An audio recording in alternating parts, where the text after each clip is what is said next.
Hi, this is Lou from YAstrength. And if you currently fast or if you're currently looking into fasting because you're just curious, you're probably wondering, should I work out fasted or should I work out fed? In this video, I'll be discussing working out in a fasted state versus working out in a non-fasted state and comparing the two, along with their respective benefits and what the overall goals are depending on what you're looking to do or what you're looking to get from it, and which one might be a better fit. So keep on watching and enjoy. Let's get started.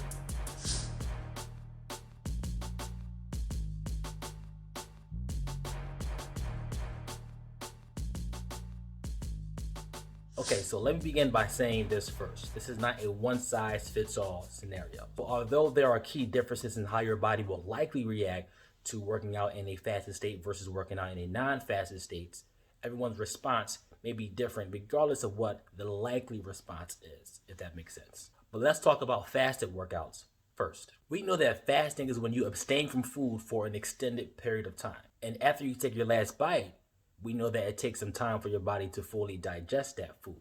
It can take anywhere from 8 to 12 hours for your body to finally get into a fasted state. There are many benefits to working out in a fasted state. The most renowned benefit is that working out in a fasted state more effectively increases the fat burning that occurs compared to working out in a non-fasted state or a standard typical workout. And there's a lot of research that supports this. For example, there was a study published out of the British Journal of Nutrition, and they found that people who work out in a fasted state burn about 20% more fat compared to those that work out in a non-fasted state. In other words, working out on an empty stomach results in more fat burning or more fat loss. And this is because, of course, if the goal is to lose body fat, we must use more fat than we actually consume. And of course, doing exercise, requires a lot of energy, and it demands energy that the body must provide for us to execute those workouts. And when you're in a fasted state and you need to use that extra energy to execute those workouts, your brain triggers signals to actually pull energy. And because you have no food, what other source of energy can you use?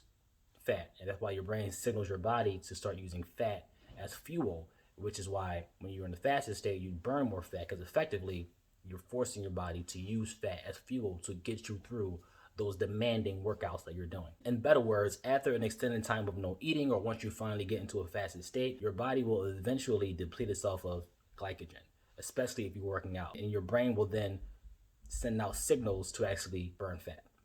So the full process is no food equals no insulin required to turn that food into glucose or to transform that food into energy. And that will eventually require your body to tap into its glycogen stores. And that will eventually be used up, which will then cause your body to release fat burning hormones called ketones to begin burning fat. I did an entire video on what happens inside your body when you fast, so I'll be sure to post that link in the description box below, so be sure to take a look at it if you have interest. In addition to increased fat burning, I mentioned how your body's insulin levels will be lower because there won't be any need to turn the food you ate into glucose because there's no food coming in.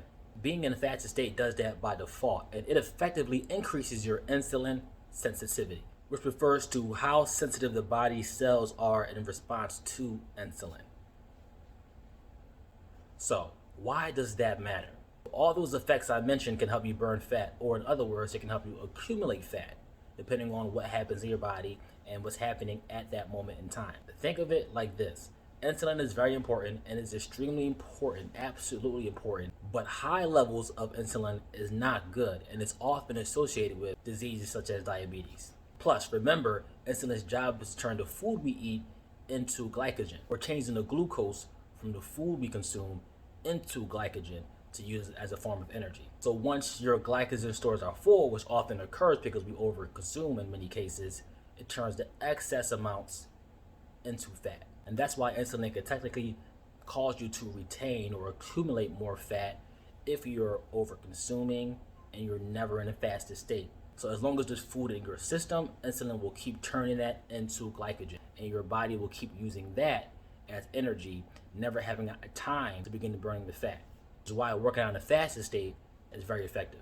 Okay, now let's move on to non-fasted workouts, or working out in a fed state, or working out in many cases in a regular state, which is what people are most likely used to or what they have been doing throughout the years. Now, working out in a fed state or non-fasted state is essentially if you had a meal before you worked out, or if you had a meal anywhere from about 8 to 12 hours before you work out, because your body didn't have enough time to actually fully digest the food and get into a fasted state. In this case, you'll be using the sugar that you consume as energy with the help of insulin, turning it into glycogen to help you give you that energy that you need to get that workout in. This might allow you to work out longer and with more intensity than with a fasted workout from the perspective of longevity and how long you work out, because the sugar is readily in your bloodstream and your glycogen is readily available to be used immediately, as opposed to letting your body release those hormones to begin using fat. So your body taps into sugar and glycogen first. So that's why you might be able to have a longer workout when it comes to working out in a fed state. And this is the most common state that people work out in on a regular, so I won't stick on this for too long. But you recall how for working out in the fasted states that the key benefits revolved around fat burning or lower insulin levels. Now, when it comes to working out in a non-fasted state, many of the benefits revolve around maximizing your performance for an extended period of time, and also for immediate aid in repairing muscle damage or for muscle repair. Now, it's very important to know these two key differences between working out in a fasted state versus working out in a non-fasted state, or fed state versus the non-fed state. Studies show that working out in a fed state is more effective for longer exercise, or exercises that are longer in duration, not for workouts of shorter durations or shorter workouts in general.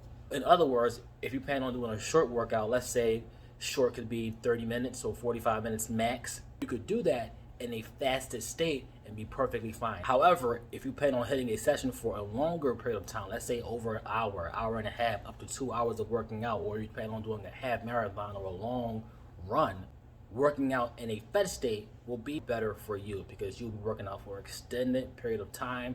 You need that immediate glycogen to get you through and to help you have a longer lasting workout. And you really want to do that so you won't feel as drained. So you can still work out for about an hour, hour and a half, up to 2 hours in a fasted state if you tough it out, but it will be more difficult because you will be more drained than you were if you were in a fed state.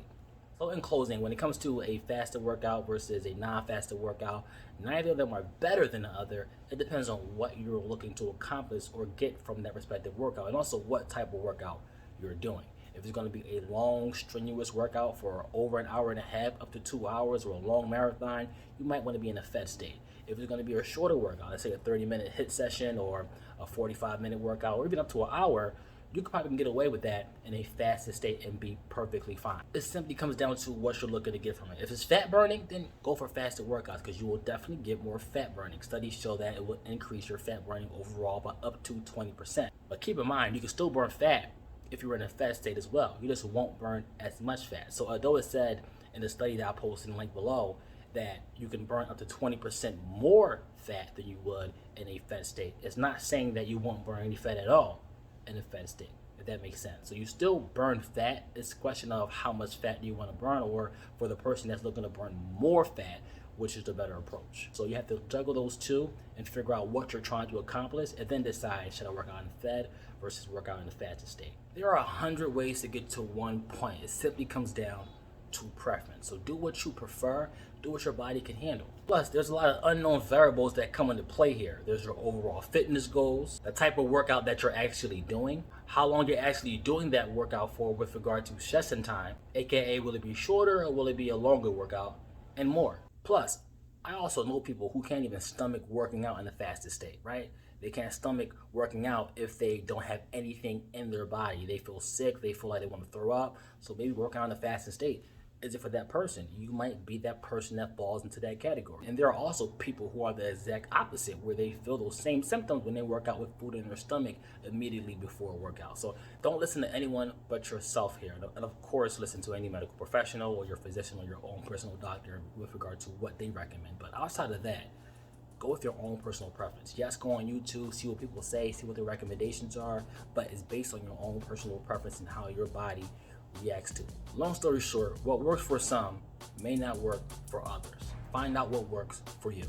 You sure to comment below and let me know your thoughts and or give me some feedback. Also, let me and others know in the comments section if you ever worked out in a fasted state, if you're just trying to start out working out in the fasted states, and what your experiences are, so you might help someone else out, including myself.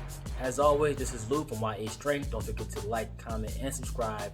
See you in the next video.